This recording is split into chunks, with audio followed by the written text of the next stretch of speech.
The biting cold of December 16, 1944, clung to the Schneel forest, a stark, unforgiving landscape straddling the Belgian-German border. In the pre-dawn gloom, a young German soldier, Gerrit Klaus Zimmermann, his fingers numb with cold, performed a grim, almost ritualistic calculation. He held 6 precious cigarettes, symbols of a dwindling hope, and 8 weary men awaited their share. American artillery rumbled in the distance, a constant, chilling reminder of the battle that raged, and of the grand, desperate gamble Hitler had staked on the Ardennes offensive. Zimmermann's squad had been promised special rations for this final push, this last, audacious attempt to turn the tide. Yet, here they were, dividing mere crumbs of comfort. 6 cigarettes for 8 men. Tomorrow, perhaps 5, if the supply truck managed to navigate the perilous roads, if it found fuel, if it wasn't torn apart by the relentless Jabos, the Allied fighter bombers that dominated the skies. This wasn't just a story of a few cigarettes. It was a microcosm of a much larger, more devastating truth. This seemingly trivial detail, this desperate division of tobacco, was in fact a harbinger of inevitable defeat. What Zimmermann discovered just a few yards away, hidden in the unforgiving forest, would unravel the very fabric of his understanding, and, indeed, the collective psyche of the Wehrmacht. 20 meters away, amidst the frosty undergrowth, lay the silent casualty of yesterday's skirmish, an American soldier. In his pockets, Zimmermann found not just items of war, but items of luxury, of abundance that felt almost alien. 3 full packs of Lucky Strikes, a staggering 60 cigarettes, lay alongside chocolate bars, chewing gum, and instant coffee. The dead American carried more comfort and luxury than Zimmermann's entire company had witnessed in months. This single, stark discovery wasn't just about a material difference. It was a psychological grenade, detonating a chain reaction of revelations that would devastate the German fighting spirit far more profoundly than any strategic defeat or lost battle. What Zimmermann, shivering in the Belgian cold, could not possibly fathom was the sheer scale of the industrial might arrayed against him. Thousands of kilometers away, across a vast ocean, American factories hummed with an almost incomprehensible efficiency.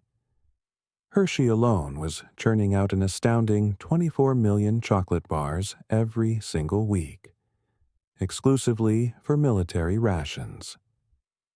American tobacco companies were producing 290 billion cigarettes annually for their armed forces. The mathematics of abundance versus scarcity were not merely abstract figures being crunched in staff rooms. They were being tallied in the pockets of soldiers on both sides, transforming everyday luxuries into potent symbols of impending victory or looming catastrophe. This wasn't merely a supply disparity.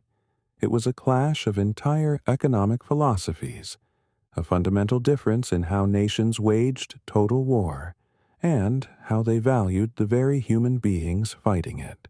Let's delve deeper into this profound contrast, beginning with the German experience. The Wehrmacht's ration system of 1944, like so much of the Third Reich's later promises, existed more in theory than in practice. Officially, a German soldier was entitled to a daily allocation that, on paper, might have seemed adequate. 750 grams of bread, 45 grams of butter or fat, 120 grams of sausage or cheese, 200 grams of meat when available, and, notably, 7 cigarettes or 2 cigars. But official regulations also limited soldiers to no more than 6 free cigarettes daily, a restriction that became cruelly meaningless as the supplies themselves dwindled to a trickle then vanished. This allocation, established in the initial years of the war, 1939, had been progressively, painfully reduced as Germany's fortunes turned. But even this theoretical ration, never fully met, exposed the Reich's fundamental miscalculation about the nature of modern industrial warfare. They built an army on ideology and sacrifice, while their enemies built one on resources and human comfort. The reality on the ground was far grimmer. Obergrenadier Wilhelm Hoffmann, stationed with the 352nd Infantry Division in Normandy, scribbled in his diary in May 1944. The space supply sergeant laughed when I asked about our cigarette ration. 6 per day? We had received 6 per week for the last 2 months, and those were French captures from 1940. So stale they crumbled when lit. Can you imagine the morale impact? To be mocked by your own supply sergeant for even asking for a promised comfort, to receive ancient, crumbling tobacco that offered little more than bitter ash. This wasn't just a physical deprivation, it was a profound psychological wound, chipping away at the soldiers' belief in their leadership, their nation, and, ultimately, themselves. It signaled a system that had ceased to care, or, perhaps, was no longer capable of caring. According to historian Robert N. Proctor's meticulous research in German archives, by 1944, a Wehrmacht survey of 1,000 servicemen found that a staggering 87% smoked regularly. Yet, consumption had plummeted by 23.4% from pre-war levels, not by choice, but due to severe, unavoidable shortages. 2/3 of Germany's tobacco factories had been repurposed, shut down by 1942. Their machinery and manpower diverted to armaments production. Even the elite SS, despite its leadership's puritanical anti-smoking stance, could only manage to provide its combat units with a pathetic 1.5 cigarettes daily, or 6 cigarettes for a 4-day field ration. This meager allowance was rationalized as a nerve tonic for combat stress, a grim testament to the absolute desperation. Soldiers, reduced to smoking stale, captured French cigarettes, or even worse, scavenging for rough Russian tobacco, were being told that this barely their comfort was a strategic necessity. It was a thinly veiled admission of a colossal failure. Now, let's contrast this with the American K ration, a marvel of industrial efficiency and logistical foresight. The K ration wasn't just food, it was a statement. Each daily ration contained 3 complete meals, and within each meal unit, alongside the 3,500 calories of sustenance, came a cornucopia of comfort items. 4 cigarettes per meal unit, totaling 12 daily. Chocolate bars, 2 ounces initially, later thoughtfully split into 2 1-ounce portions for easier consumption and sharing. Chewing gum, 2 sticks, instant coffee, sugar tablets, and even toilet paper. The cigarettes themselves, brands like Camel, Lucky Strike, Chesterfield, and Philip Morris, were fresh, often packaged in waterproof cellophane, and included matches. This wasn't just sustenance. It was a deliberate act of care, a tangible message from the home front. We see you, we value you, and we want you to be as comfortable as possible even in hell. Major Robert Johnson of the U.S. Army Quartermaster Corps, in a 1944 report, articulated the profound philosophy behind this abundance. The inclusion of cigarettes and confectionery serves purposes beyond mere comfort. These items maintain morale, provide quick energy, and serve as universal currency in liberated territories. We calculate that each soldier's daily comfort items cost 47 cents, a price the United States can afford to pay 11 million times daily. 47 cents for comfort, multiplied by millions, every single day. This wasn't extravagance. It was a calculated investment in human capital. It was an acknowledgement that a soldier's fighting spirit was as critical as his firepower, and that small comforts could be powerful force multipliers. The numbers behind these allocations paint a stark picture of two fundamentally different war economies. In 1943, American tobacco companies, having pledged their full, unequivocal support to the war effort, were churning out cigarettes at rates that defied German comprehension. The American Tobacco Company alone manufactured 75 billion cigarettes annually. R.J. Reynolds added another 60 billion. Lorillard and Myers contributed 50 billion more. These corporate giants had largely converted their entire production to military supply, with civilian markets becoming a secondary concern. Soldiers could even purchase additional cigarettes at military stores for a mere 50 cents per carton, or 5 cents per pack, a price that offered unimaginable accessibility. By comparison, Germany's entire cigarette production in 1944 totaled approximately 40 billion, and this paltry supply had to be divided between the Wehrmacht and 80 million desperate civilians. The mathematics were damning. America produced 7.25 cigarettes for every German cigarette, all while supporting a military force that was incomparably better supplied, and a civilian population that still enjoyed a relative abundance unimaginable to their German counterparts. Hauptmann Friedrich Becke, a staff officer captured in Italy, later provided American interrogators with a chillingly honest assessment that perfectly encapsulates the German blind spot. "We calculated everything," he confessed. "Ammunition, fuel, tanks. We never calculated cigarettes and chocolate. We should have." They told the real story of who would win. This wasn't merely hindsight.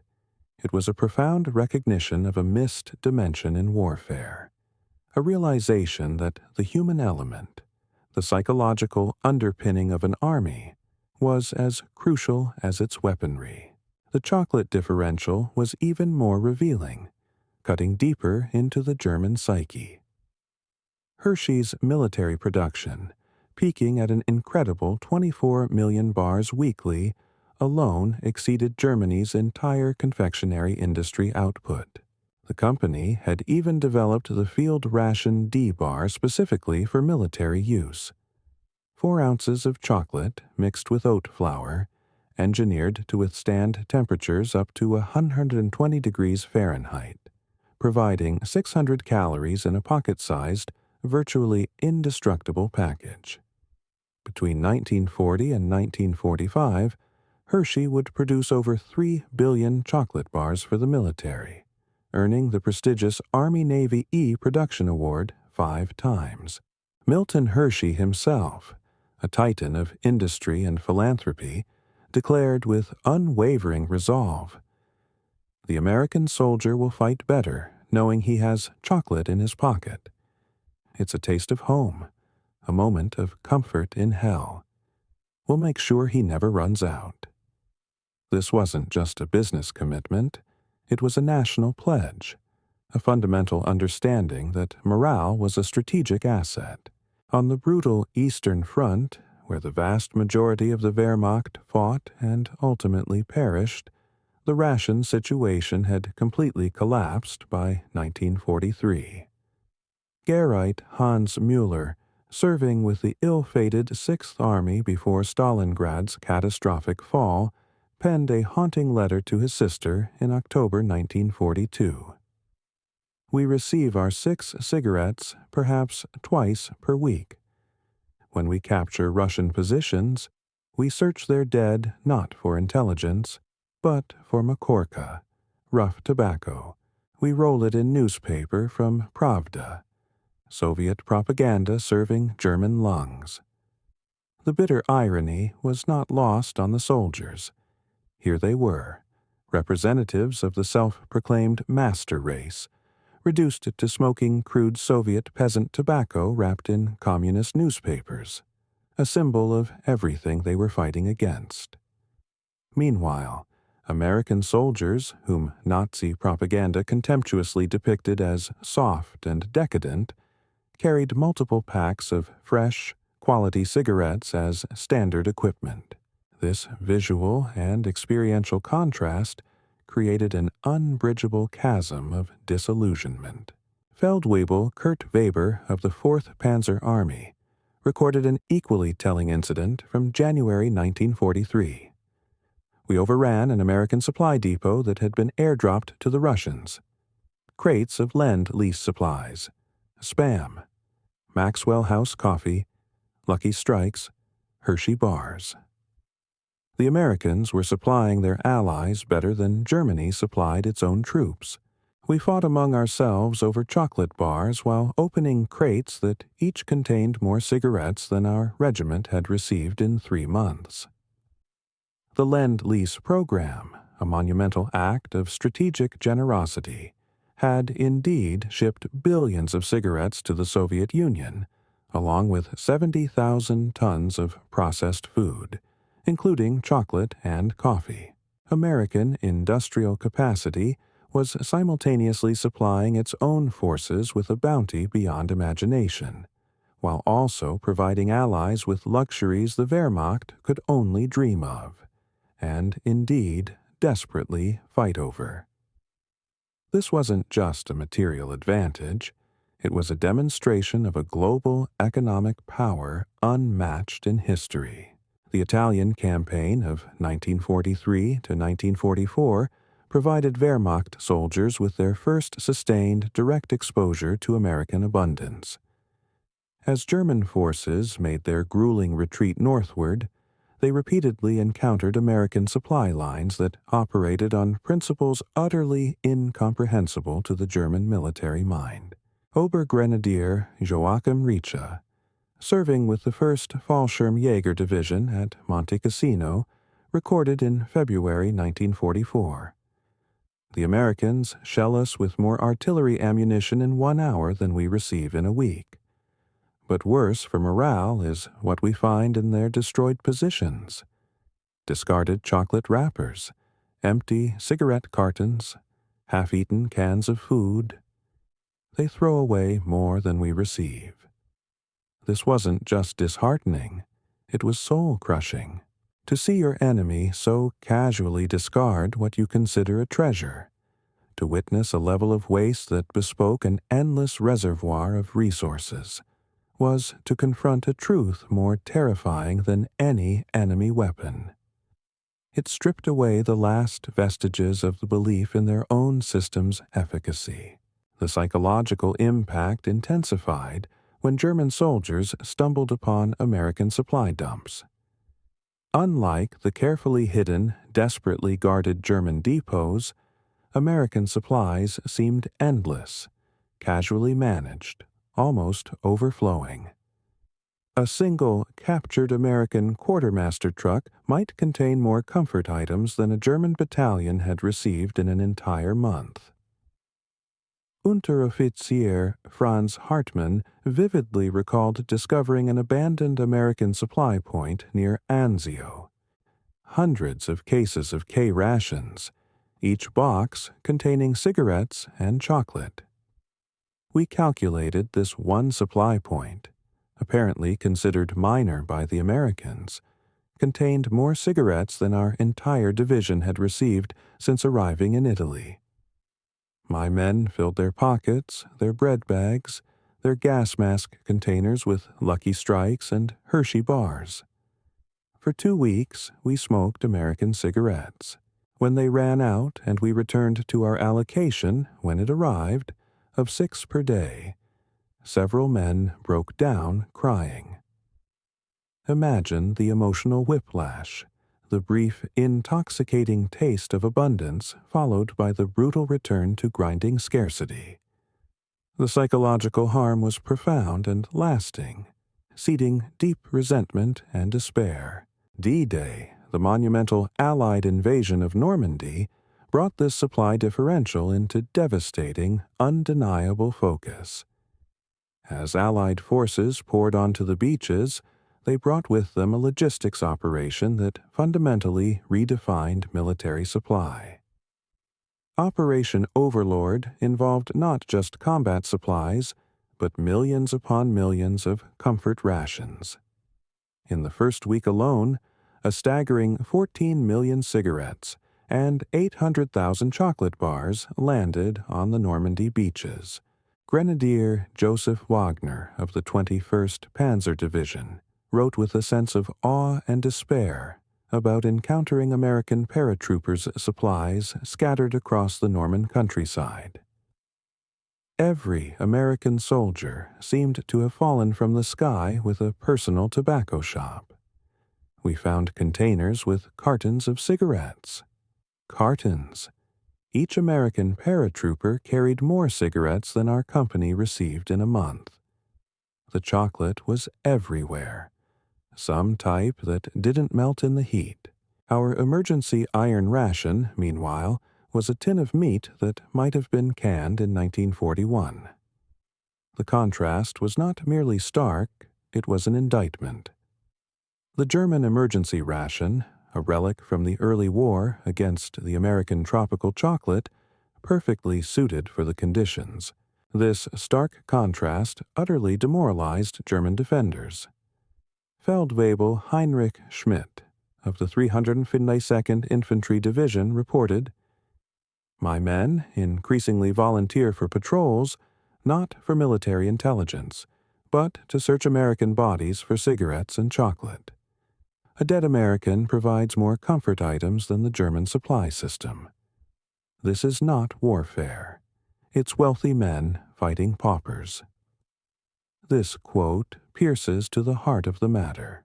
When soldiers prioritize scavenging comfort items from the dead over military objectives, the war is already lost on a profound psychological level. It signifies a complete breakdown of purpose and morale. The enemy is no longer just an opponent. They are a walking, talking, discarding supply depot. The American replacement system further compounded the psychological blow. As German units dissolved from relentless casualties and chronic lack of supplies, fresh American troops arrived daily, each carrying full rations, including their generous cigarette and chocolate allocations. The Germans watched in disbelief as their enemies casually discarded half-empty cigarette packs because they were too crushed, while Wehrmacht soldiers meticulously straightened bent cigarettes found in the mud, carefully rationing them. Major Karl von Runet, a supply officer for the Panzer Lehr Division, no relation to the famous field marshal, calculated the impossible mathematics in his journal. Each American division in Normandy consumes approximately 130,000 cigarettes daily. This single division smokes more than 3 German divisions combined, if those divisions received their full allocation, which they haven't for 2 years. The numbers were clear, undeniable, and utterly crushing. The chocolate disparity carried particular psychological weight, especially in German culture. In Germany, chocolate represented luxury, celebration, childhood joy, a treat for special occasions. By 1944, German civilians hadn't seen real chocolate in years. Ersatz, chocolate, concocted from roasted barley and artificial flavoring, sold for exorbitant prices on the black market.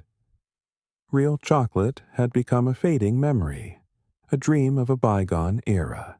Yet, American soldiers treated chocolate as something mundane, even disposable. The D-ration bars were deliberately designed to taste a little better than a boiled potato, to discourage soldiers from eating them as a treat instead of an emergency ration. Later, tropical chocolate bars were formulated to resist melting in hot climates, further showcasing American ingenuity applied to comfort. By late 1944, K-rations even included commercial candy bars like Milky Way and Mars Torrid Zone bars, specially created for heat resistance. Garrite Paul Zimmerman's haunting account vividly illustrates this. He wrote about finding an American position in the Hurtgen forest. Chocolate bar wrappers everywhere, some with bites taken, then discarded. My hands shook as I gathered them, licking the remaining chocolate from the inside of the wrappers like a dog. I had not tasted real chocolate since 1941. These Americans threw away what my children would consider a dream. This is not merely a tale of hunger, it's a story of profound emotional deprivation, of shattered dreams and the raw animalistic desperation born of scarcity. To see the enemy so nonchalantly discard what your own children would weep for was a moral defeat of epic proportions. The American military chocolate program was a masterclass in industrial might applied directly to morale. Hershey wasn't alone in this endeavor. Mars produced millions of specialty bars weekly for military use, and Nestlé contributed millions more. The Quartermaster Corps had scientifically determined that chocolate provided the optimal calorie-to-weight ratio, while simultaneously offering psychological comfort that transcended mere nutrition. Colonel James Harrison of the Quartermaster Corps explained in a 1944 memo, "A soldier eating chocolate doesn't feel like he's at war for that moment. He's home. He's human. He's cared for by his nation." This psychological effect multiplies combat effectiveness beyond any caloric calculation. This philosophy, deeply rooted in empathy and understanding of the human condition under duress, was the antithesis of the German system. German soldiers increasingly recognized the stark absence of this philosophy in their own military. The Wehrmacht, in its desperate pursuit of total war, treated its soldiers as mere tools, requiring only minimum maintenance. The American military, by contrast, treated its soldiers as human beings deserving of comfort, even amidst the brutal realities of war. This philosophical divergence, made tangible in chocolate bars and cigarette packs, eroded German morale far more effectively than any Allied propaganda leaflet ever could. It wasn't about what the leaflet said. It was about what the soldiers saw and experienced. By late 1944, American cigarettes had ascended to become the universal currency in German-occupied territories. A single pack of Lucky Strikes could buy a chicken. A carton could purchase a bicycle. German soldiers, often with their meager pay, found themselves increasingly compelled to buy American cigarettes from French or Belgian black marketeers. Cigarettes that had been casually discarded or traded by American soldiers who simply had too many. Obersturmführer Hans Dietrich wrote from Belgium in September 1944. The ultimate humiliation. Buying American cigarettes with German marks from Belgian farmers who got them free from American soldiers. One pack costs more than my daily pay. The Americans hand them out to children as gifts. This economic reality reflected the broader supply catastrophe. Germany's war economy, despite Albert Speer's miraculous production efforts in armaments, could barely maintain weapons and ammunition output. Luxury items like cigarettes and chocolate had been mercilessly sacrificed at the altar of total war. America's economy, however, operating at an unprecedented, almost unbelievable capacity, produced both the implements of war and the comforts of peace simultaneously. The statistics from 1944 were damning. America produced 500,000 military trucks, 96,000 aircraft, 17,000 tanks, and, incredibly, 290 billion cigarettes. Germany, by contrast, managed a mere 40,000 trucks, 25,000 aircraft, 8,000 tanks, and 40 billion cigarettes, most of which were reserved for civilians to maintain a semblance of home front morale. The ratios told the undeniable story. America could afford the comfort. Germany could barely afford survival. The American supply system, which delivered cigarettes and chocolate to frontline troops with astonishing regularity, represented logistics elevated to an art form. From factory to foxhole, the system operated with a choreographed precision that German officers studied with a mixture of professional admiration and personal despair. Ships departed American ports daily, carrying millions of tons of supplies. Liberty ships, mass-produced at rates Germany couldn't even fathom, carried holds filled with everything from Sherman tanks to Hershey bars. Upon reaching British or French ports, these supplies moved through a distribution network that seemed to operate outside the normal constraints of war. Hauptmann Erich Weiss, a logistics officer captured in France, later described his interrogation by American intelligence. They asked about our supply routes, our depot locations, our distribution challenges. When I explained our system, the delays, the shortages, the constant improvisations, they seemed genuinely puzzled. One officer asked, "But how do you maintain regular cigarette distribution?" When I laughed and said we didn't, he looked at me with pity, not triumph. This wasn't about arrogance. It was genuine incomprehension of such a fundamental failing. The American officer could not conceive of a military that failed to provide such a basic, morale-critical item. The Red Ball Express, the legendary American supply line that snaked from Normandy to the advancing front, carried combat supplies and comfort items with equal priority. Operating from August 25th to November 16th, 1944, this 81-day miracle moved an astonishing 493 tons of supplies over routes extending up to 750 miles one way. At its peak capacity, 5,158 vehicles operated simultaneously, with 75% of the 23,000 drivers being African American soldiers serving in segregated units, yet performing with unparalleled efficiency. The operation delivered up to 342 tons in a single record day, August 29, 1944.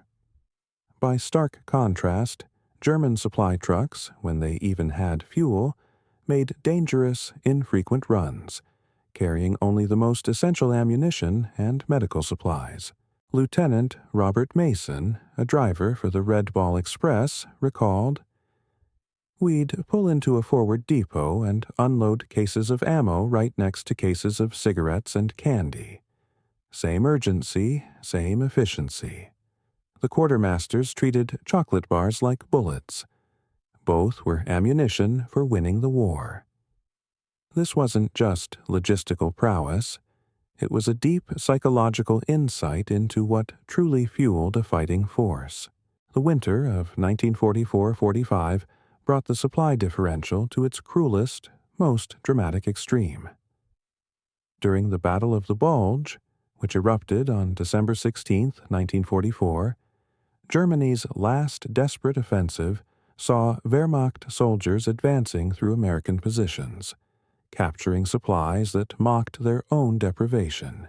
Hitler had launched his final gamble with over 200,000 troops through the Ardennes, but the offensive would stall, partially due to an unexpected yet utterly human factor: German soldiers stopping to loot American supplies. Gerrit Friedrich Bauer, advancing with the 1st SS Panzer Division, wrote, "We overran an American field kitchen. Hot coffee, real coffee, still brewing. Stacks of K rations, each with cigarettes and chocolate. Fresh bread, canned fruit. We ate until sick, filled our pockets with cigarettes, then continued advancing. My squad leader said, 'We're not defeating them. We're raiding their grocery store.'" The battlefield had become a supermarket.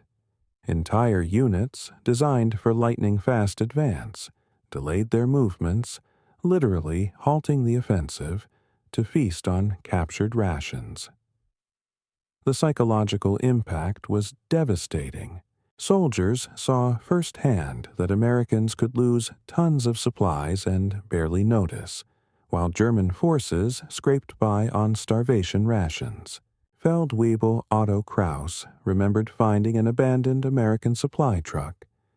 It had been hit by artillery, the driver killed.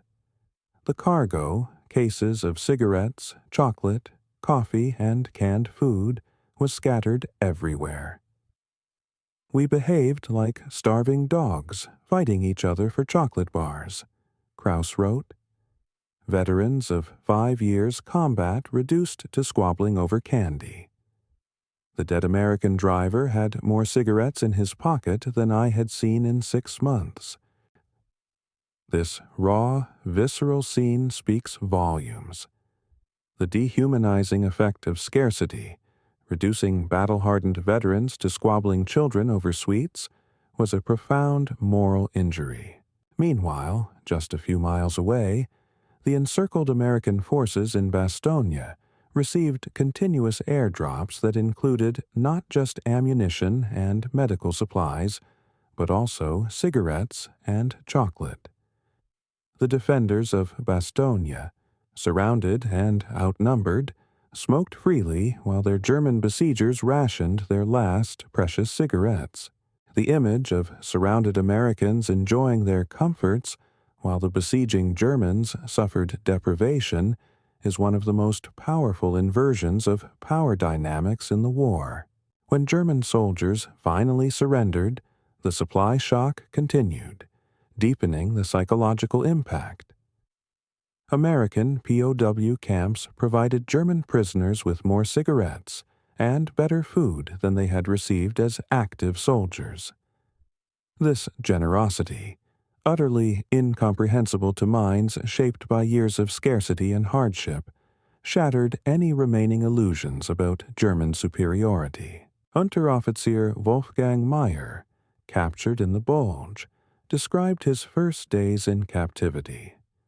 The Americans gave each prisoner 5 cigarettes daily, only one less than our theoretical military ration that we never received. They apologized that chocolate was limited to twice weekly. Apologized. We hadn't seen chocolate in 2 years, and they apologized for giving it to enemy prisoners only twice per week. The sheer absurdity of it, from the German perspective, was a powerful, almost humiliating revelation. German prisoners of war in American camps received regular military rations that included cigarettes and chocolate. Even after Germany's unconditional surrender in May 1945, German prisoners were reclassified as disarmed enemy forces to circumvent specific Geneva Convention obligations. Yet they still ate better than they had as soldiers. One prisoner recalled his weight increasing from 128 to 185 pounds during captivity, while another wrote about having to choose between ice cream and Coca-Cola at Fort Lewis in 1944, luxuries unavailable even to American civilians due to rationing. The psychological impact multiplied as these prisoners began writing home about American abundance. Letters passing through censors carried messages that undermined Nazi propaganda far more effectively than any Allied broadcast ever could. "We eat better as prisoners than as soldiers," wrote one. "The Americans have so much they can afford kindness to enemies," wrote another. These simple, truthful statements became potent weapons, eroding faith in the regime from within, long before the final collapse. While American soldiers might grumble about K-ration monotony, a luxury problem in itself, German civilians faced looming starvation. The cigarette ration for German civilians had been reduced to 3 per day by 1944, then to 2, then became entirely theoretical as supplies vanished. Women under 25 and over 55 were completely denied tobacco ration cards. Chocolate disappeared entirely from civilian life, except for the highest political elite. By 1945, urban residents survived on a mere $1,000 to 1,000 calories daily, depending on the region, a starvation diet. Gerrit Hermann Wolf received a heartbreaking letter from his wife in bombed-out Berlin. Little Klaus asks when Papa will bring chocolate home. I tell him after the war. He asks when that will be. I have no answer. We received our cigarette ration this week, 4 cigarettes for 7 days. I traded them for a quarter kilo of potatoes. This tragic exchange speaks volumes. A week's worth of precious cigarettes, traded for a tiny amount of basic sustenance. American soldiers, meanwhile, sent chocolate and cigarettes home as cherished gifts. The U.S. postal system diligently delivered millions of packages from soldiers to families, containing luxury items that German civilians couldn't even imagine. The disparity wasn't just military. It was civilizational. Private First Class Tommy Rodriguez wrote to his mother in Texas, "Sending you some German money as souvenirs and a few chocolate bars. Don't need them. We get plenty. Trade the cigarettes I'm sending to Dad for something nice for yourself." Such casual abundance would have been an utterly fantastical notion for German families, living in a world of chronic, gnawing scarcity. Behind the cigarettes and chocolate lay the terrifying, awe-inspiring truth of American industrial capacity. The same factories producing B-17 bombers produced chocolate bars. The same efficiency that created Liberty ships created cigarette packs. The same organizational genius that coordinated D-Day coordinated comfort item distribution. By 1944, American war production operated at levels that defied comprehension. 290 billion cigarettes annually for military use. 3 billion chocolate bars from Hershey alone. 11 billion K-ration units. 500 million pounds of coffee. 100 million pounds of chewing gum. Germany's entire economy couldn't match America's comfort item production, let alone its military output. The Wehrmacht, an army built on sacrifice and ideological fervor, was fighting the world's first post-scarcity military with an army of scarcity.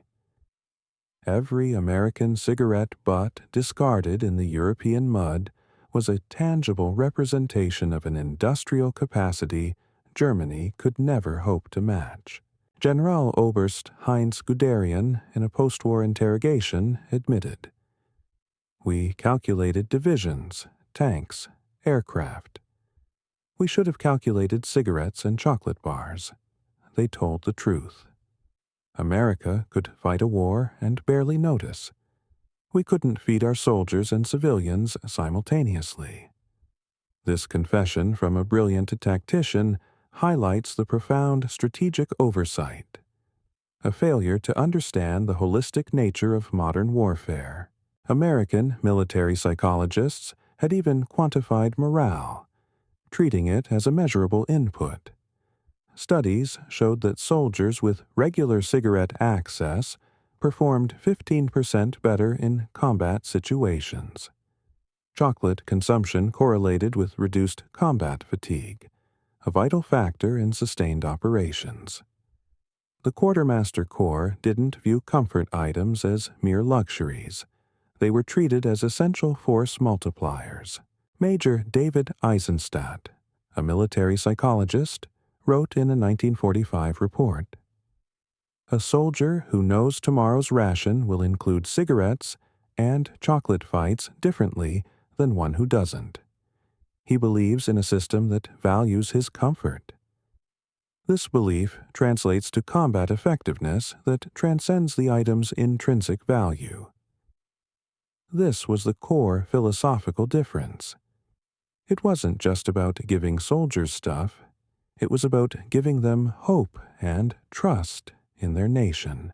German soldiers increasingly recognized the absence of this calculation in their own system.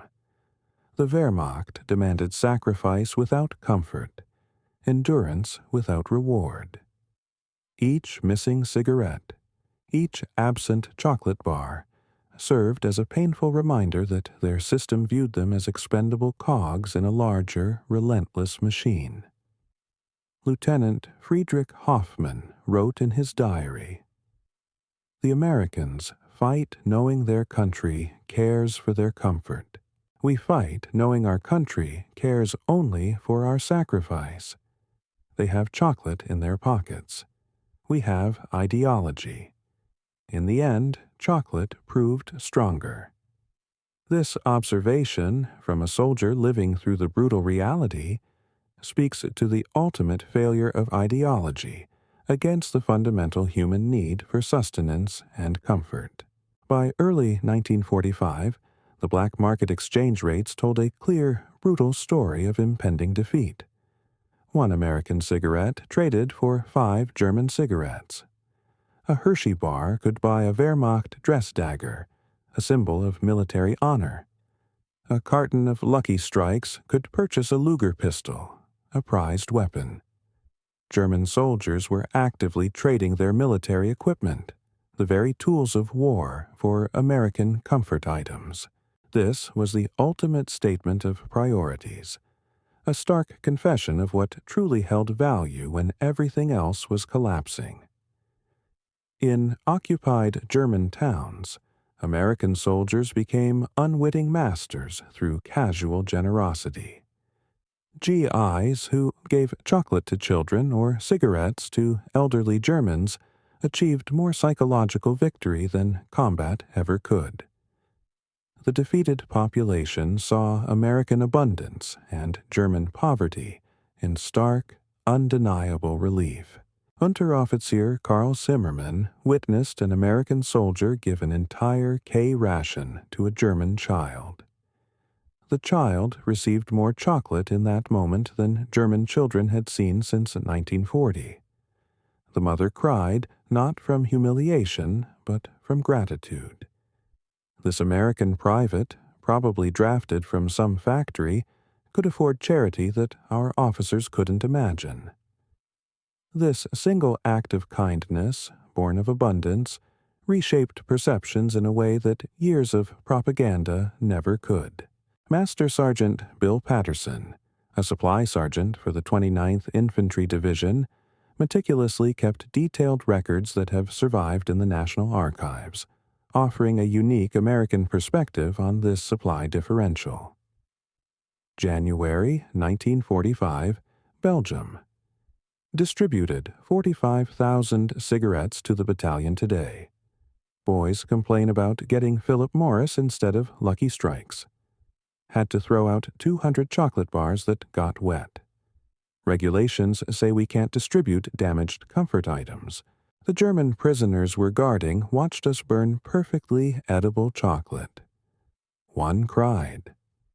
The casual discarding of damaged but edible food, simply because regulations prohibited its distribution, highlights an almost unbelievable level of plenty. And the raw emotional response of the German prisoner is a testament to the depth of their deprivation.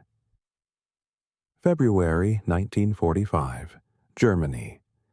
Supply truck hit a mine, lost 10,000 cigarettes and 500 pounds of chocolate. Division HQ says replacement shipment arrives tomorrow. No big deal. German PS helped clean up. They stuffed their pockets with damaged cigarette packs and broken chocolate. Guards let them. Why not? We'll have more tomorrow than we can use. No big deal. The phrase itself encapsulates the American experience of abundance compared to the German struggle for mere existence. March 1945, Ruhr River. Captured German supply depot. Pathetic. Maybe 1,000 cigarettes. All French brands from 1940. No chocolate, no coffee, some kind of fake tea. Their supply sergeant's records show this was meant to supply a regiment for a month. We distribute more than this daily to one company. The contrast is so stark it's almost humorous, if not for the tragic implications for the German soldiers. Dr. Vera Schreiber, a German chemist who worked on ersatz chocolate development, provided poignant post-war testimony about German attempts to match American comfort items. We tried everything. Roasted barley mixed with saccharin for chocolate flavor. Dried beet leaves for tobacco. The results were pathetic. American soldiers consumed real chocolate with 600 calories per bar. Our ersatz chocolate had 100 calories and tasted like sweetened dirt. They smoked Virginia tobacco. We smoked whatever would burn and create smoke. The scientific rigor, the innovation, the sheer determination the Americans applied to comfort items was on par with their weapons development. Hershey employed food scientists to create heat-resistant chocolate. Tobacco companies perfected moisture-proof packaging. Meanwhile, Germans, who prided themselves on scientific and engineering prowess, were forced to produce barely edible substitutes. Operation Varsity, the Allied crossing of the Rhine on March 24, 1945, demonstrated American supply supremacy in its ultimate, almost flamboyant form. This largest single-day airborne operation in history deployed 16,977 paratroopers, 9,187 American from the 17th Airborne Division, and 7,220 British from the 6th Airborne Division, with extra cigarette rations and chocolate bars specifically included for giving to German civilians. The invasion wasn't just about military conquest, it was about comfort item diplomacy. Private James MacArthur of the 17th Airborne remembered, "We were told to carry extra chocolate for German kids. Command said it would reduce civilian resistance. It worked. Kids who might have reported our positions came asking for chocolate instead. Their mothers, desperate for any comfort, welcomed us for cigarettes. We conquered through Hershey bars." This strategic use of comfort, a calculated act of kindness born of overwhelming capacity, achieved immediate, tangible results on the ground, further undermining German civilian resistance. German defenders watched American soldiers, casually abundant, while they themselves scraped for survival. Volkssturm units, Germany's last-ditch militia, often included elderly men who hadn't seen chocolate since the 1930s, and children who had never tasted it. They faced Americans who actually complained about K-ration variety, a testament to their own relative luxury. Obersturmführer Franz Müller wrote the last entry in his diary before surrendering. "The Americans approach our position eating chocolate and smoking, always smoking. We have neither ammunition nor cigarettes. The war is over. It was over when they could afford to eat chocolate in combat." This realization, born of direct, undeniable experience, speaks volumes. It wasn't just physical defeat. It was a profound spiritual and ideological surrender. The encirclement of German Army Group B in the Ruhr Pocket from April 1st to 18th, 1945, created the war's starkest supply contrast. The encirclement was completed on April 1st when Allied pincers met near Lippstadt. Inside the pocket, 317,000 German soldiers slowly starved. Outside, American forces maintained full supply lines, including regular comfort item distribution. General Lieutenant Fritz Bohlmann, commanding the defunct Panzer Lehr Division, negotiated surrender terms with American forces. He later recalled, "The American colonel offered me a cigarette during negotiations. A full pack, actually, said I could keep it. I hadn't seen a full pack in 2 years. He smoked continuously during our meeting, stubbing out half-finished cigarettes. Each discarded butt represented more tobacco than my men had seen in weeks. The tableau is devastating. The defeated general, once a symbol of German military might, reduced to accepting charity, while his victor casually wastes what the defeated treasures. American psychological warfare units masterfully exploited this disparity. Loudspeakers broadcast messages across the German lines. German soldiers, we're eating hot food with real coffee while you starve. Every American soldier has cigarettes and chocolate. Surrender and eat tonight. These broadcasts worked precisely because German soldiers knew they were true. They resonated with their lived experience of gnawing hunger and longing for simple comforts. The final surrender on April 18th yielded exactly 317,000 prisoners, more than the Americans had captured in all of North Africa, a direct testament to the power of food and comfort over ideological dogma. Hans-Peter Richter, a 12-year-old living near Frankfurt in 1945, captured the civilian impact in his memoir, written decades later. The first American soldier I saw was eating chocolate while walking, eating it casually like bread. My mouth watered.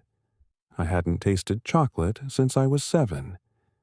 He saw me staring and handed me half his bar, half more chocolate than my family had seen in 5 years. I ran home crying, clutching the chocolate like gold. Mother divided it into tiny pieces, one for each family member. We ate it slowly, reverently. My little sister, born in 1942, tasted chocolate for the first time. She asked if this was what victory tasted like. Mother said, "Yes, this is what winning tastes like." This profoundly moving anecdote illustrates the power of abundance, not just to conquer militarily, but to win hearts and minds, to rewrite the very definition of victory and defeat in the minds of a generation. American occupation policy itself embraced the massive distribution of comfort items to German civilians. Operation Backhauling, a calculated act of generosity, sent empty supply trucks back from the front lines, filled with cigarettes and chocolate for distribution. This calculated kindness, impossible under German scarcity thinking, accelerated the psychological victory. By summer 1945, American soldiers in occupied Germany distributed approximately 100 million cigarettes monthly to civilians. German adults received cigarette rations through the American military government, more cigarettes than the Nazi regime had provided since 1942. Children lined up for chocolate distribution, experiencing an abundance their parents couldn't have imagined during the war years. Colonel Frank Howley, military governor of Berlin's American sector, articulated this strategy. We govern through chocolate and cigarettes as much as through force. Every German child eating Hershey's chocolate, every adult smoking American cigarettes acknowledges American victory and abundance. These comfort items achieve what propaganda cannot: genuine acceptance of defeat. This was nation-building through confectionery, a subtle yet incredibly powerful form of soft power. German economists studying the American occupation discovered staggering statistics. The chocolate distributed free to German children in 1945 exceeded Germany's entire confectionery production from 1943 to 1945.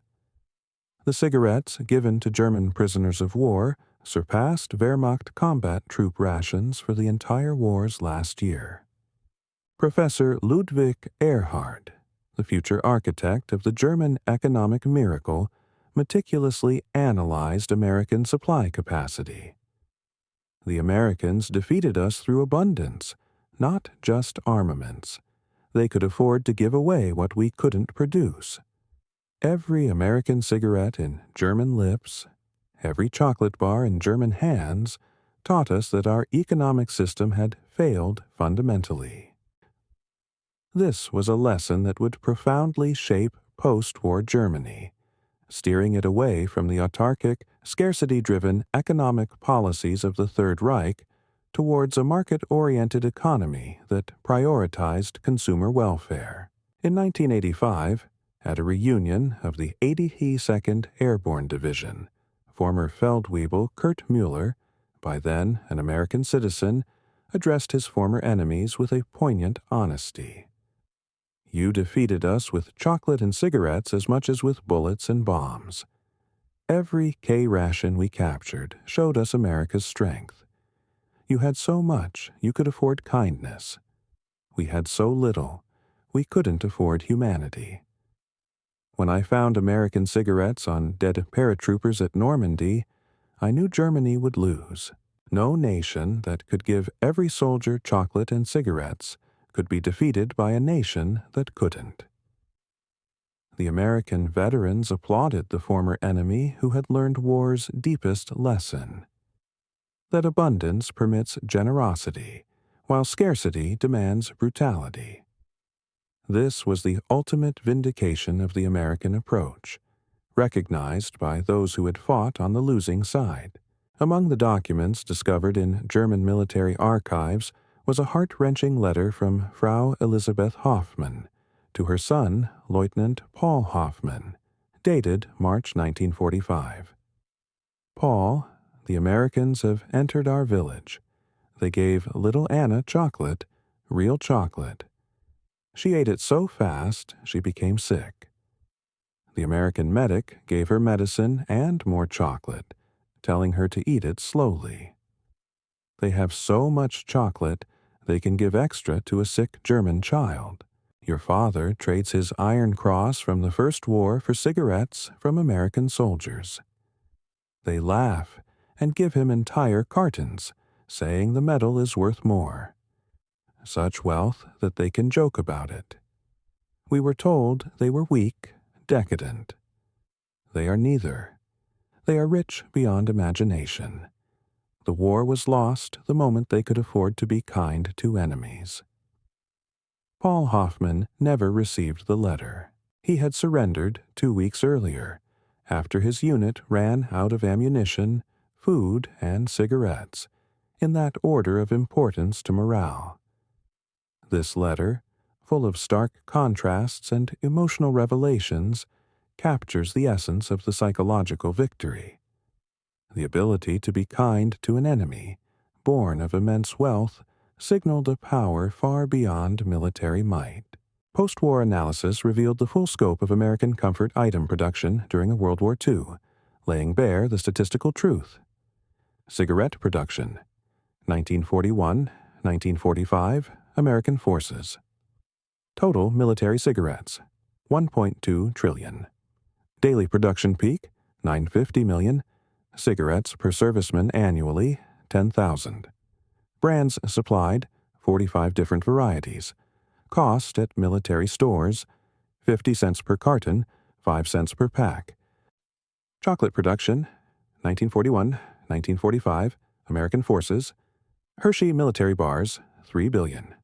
Peak production, 24 million weekly. Mars military products, 1.5 billion. Total chocolate to military, 20 million pounds annually. Calories from chocolate per soldier daily, 600. German production, same period, military and civilian. Total cigarettes, 175 billion. Military allocation, 40 billion. Chocolate, all types, 10 million pounds annually. Military chocolate, virtually none after 1942. Tobacco factories operational. 1/3 by 1942. Average calories per soldier daily, 1,800, 1945. Comfort items, no budget allocated. These numbers revealed what every German soldier who encountered Americans learned individually. that America had fought World War II while maintaining comfort standards that exceeded Germany's peacetime prosperity. General Walter Model, before his suicide in April 1945, wrote a final assessment that was never sent, but powerfully encapsulated the German leadership's fatal flaw. We believed sacrifice was strength, that deprivation built character, that comfort was weakness. The Americans proved the opposite. Their soldiers fought harder knowing the comfort waited. Our soldiers surrendered knowing only more deprivation awaited. They built morale through abundance. We destroyed it through scarcity. Every American cigarette was a bullet, every chocolate bar a shell. We were defeated by an enemy who could afford to be comfortable while destroying us.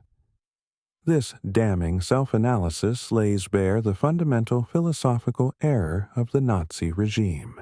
The mathematics of cigarettes, in particular, told the entire war's story. If every German soldier had received his promised 7 cigarettes daily, limited to 6 by regulation, throughout the war, it would have required 13 billion cigarettes annually. Germany's entire production barely exceeded this for all military and civilian needs combined. America, by contrast, produced this amount every 2 weeks, just for military use. Major Wilhelm Hoffmann, a Wehrmacht quartermaster taken prisoner in 1945, calculated the impossible equation. To match American cigarette distribution to their forces, Germany would have needed to quintuple production while removing all civilian access. To match their chocolate distribution was mathematically impossible. It would have required more cocoa than existed in areas Germany could access. The sheer scale of American production made German parity an unachievable fantasy. When Field Marshal Wilhelm Keitel signed Germany's unconditional surrender on May 8, 1945, American generals offered the defeated German delegation American cigarettes. Keitel, the proud Prussian officer, eagerly accepted. In that poignant moment, the war's reality crystallized.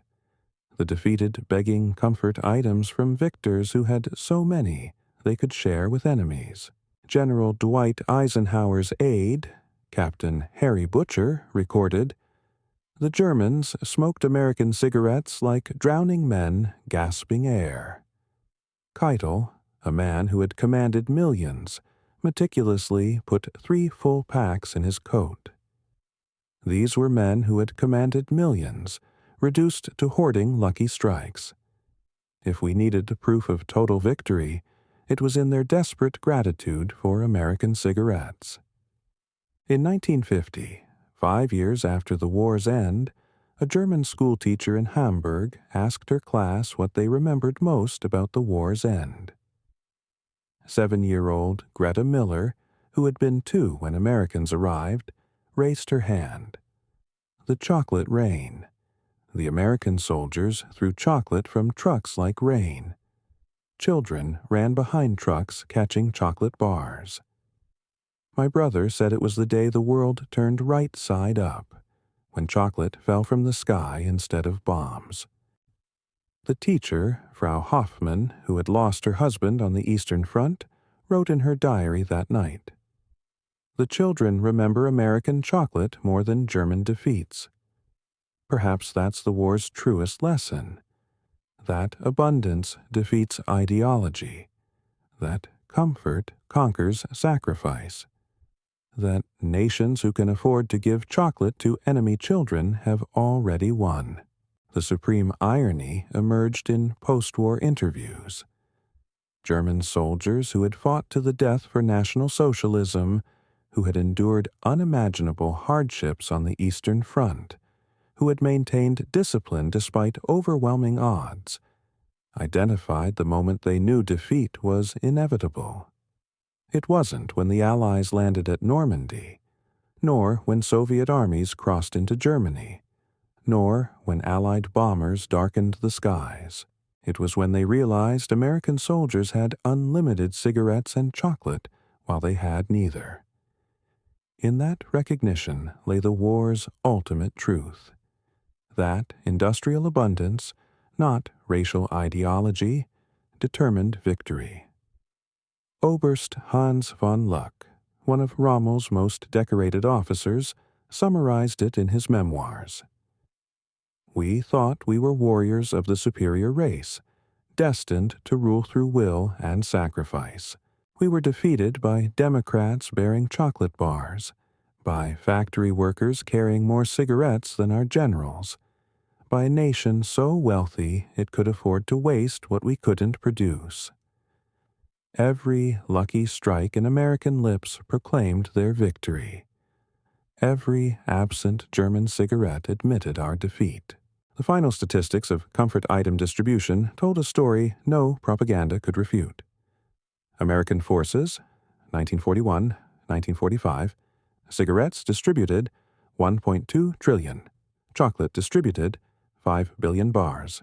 Coffee distributed, 500 million pounds. Chewing gum, 100 million pounds. Average calories per soldier daily, 4,300. Comfort items cost, $2.3 billion.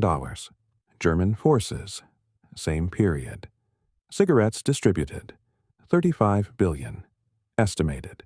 Chocolate, negligible after 1942. Coffee, ersatz only after 1941. Average calories per soldier daily, 1,800, 1945. Comfort items, no budget allocated. These numbers revealed what every German soldier who encountered Americans learned individually: that America had fought a different war, a war where soldiers expected comfort and received it, where industrial might express itself in chocolate bars as much as bombers, where victory was assured by the nation that could afford to keep its soldiers happy while fighting on two fronts. The story of Wehrmacht soldiers receiving 6 cigarettes daily, when they received them at all, while Americans had chocolate in every K ration, is far more than a tale of supply disparity. It is the story of two fundamentally different systems colliding, with the outcome determined not by courage or ideology, but by productive capacity and a profound understanding of the human spirit. Every German soldier who encountered American abundance, whether through captured supplies, prisoner rations, or occupation generosity, experienced the same revelation. They had been sent to fight the world's first post-scarcity military with empty stomachs and empty cigarette cases. They had been told their racial superiority and unwavering will would overcome any material disadvantage.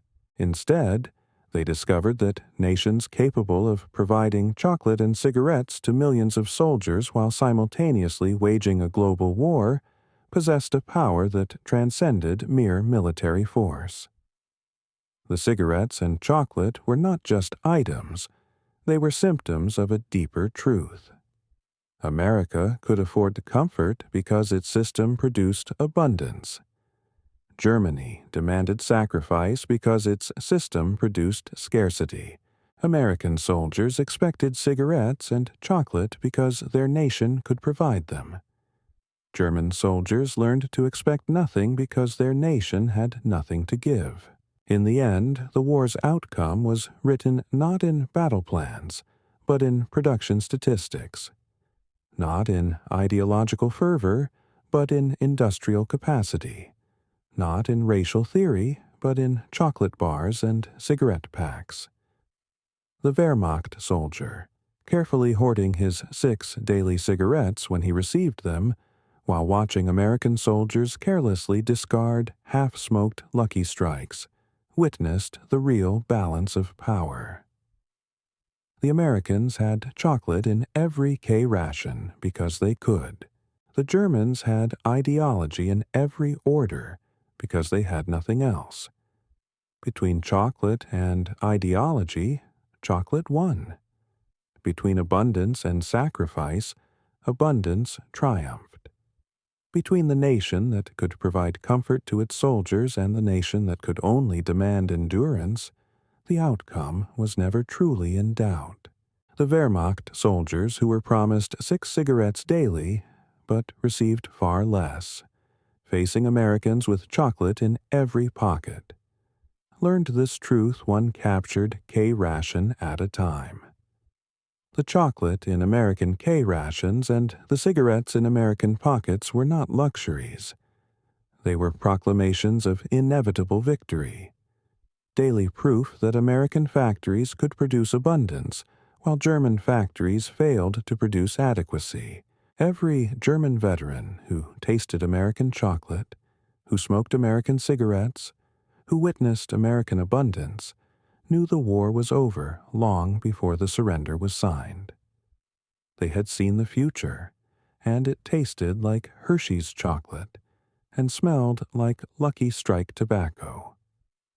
That was the final indelible lesson of World War II, written not in blood and iron, but in chocolate and cigarettes.